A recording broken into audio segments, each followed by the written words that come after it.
morning, Alison and Helen. It's great to have you both here today. Morning. Morning, Caitlin. I thought what we'd do is it'd be really interesting to hear your thoughts on how is supporting working parents related to gender equality.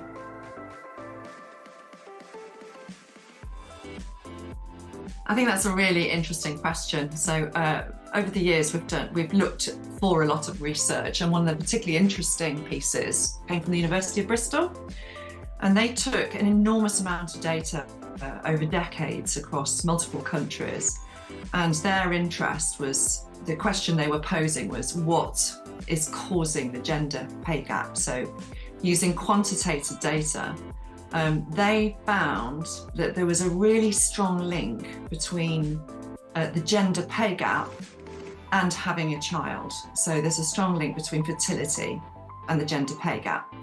They'd actually excluded pretty much everything else. So age, the sector that you work in, the country. They'd looked at an enormous amount of variables, but they found that 67% of the gender pay gap was explained at the time that a woman has her first child. So there's a little bit of a gap before she has a child, but it really starts to move at the point at which she has her child. And by the time that her first child turns somewhere between 18 and 20, there's a 30% gap if she's a professional woman, slightly less, 20% if she's not professional, but 30%. Which I just think is extraordinary, and that's consistent across whatever sector you work in, whatever country you work with, and the only thing that changes it, as far as I can see, is the gender. So it affects women. It doesn't seem to affect men.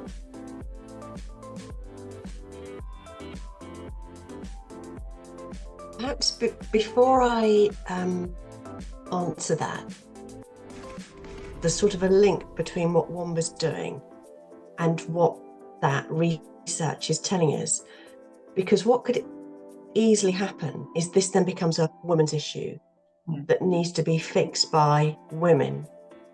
And Helen and I, it was during COVID, we sort of stepped back, prompted by Helen's daughter, who gave us a really big nudge, shove, to say, look, you're doing really good work, but why aren't you having more impact?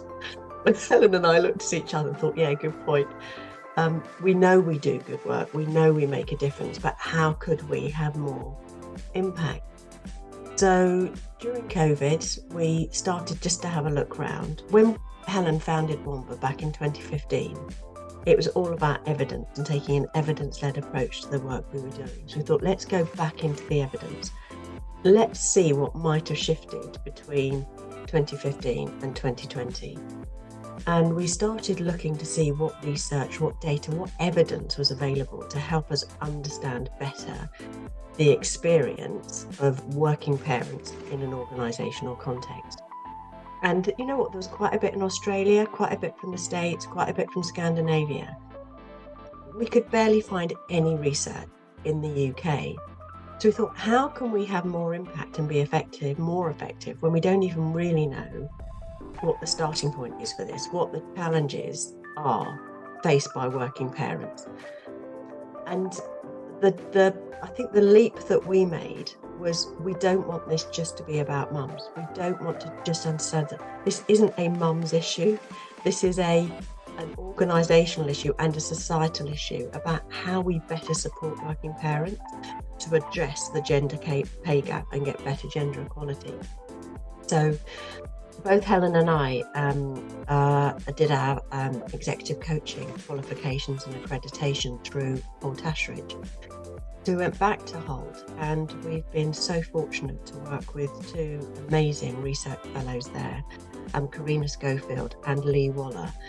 And with their expertise, we have basically started to plug that evidence gap, starting with qualitative research, interviewing close to 30 working mums, working dads, equal numbers of mums and dads. We've issued and published a white paper based on those findings. We're now doing a quantitative stage of research, so we've got the data that then supports that. And we're looking at this at an organisational level, at a manager level, and at an individual level. So we can share with organisations what the experience of their working parents are and what it is that they can do about it that is going to make a difference. To going back to Helen's point, so we can really start making a shift in the gender pay gap, which is coming down, but slowly and not evenly across sectors. So we want to use this research to really help organisations understand where they should be focusing their efforts.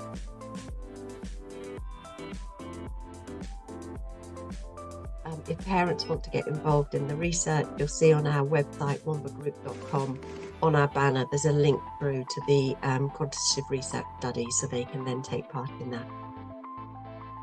Amazing. Thank you both for your time today, and we look forward to touching base with you next week. Thank you, Caitlin.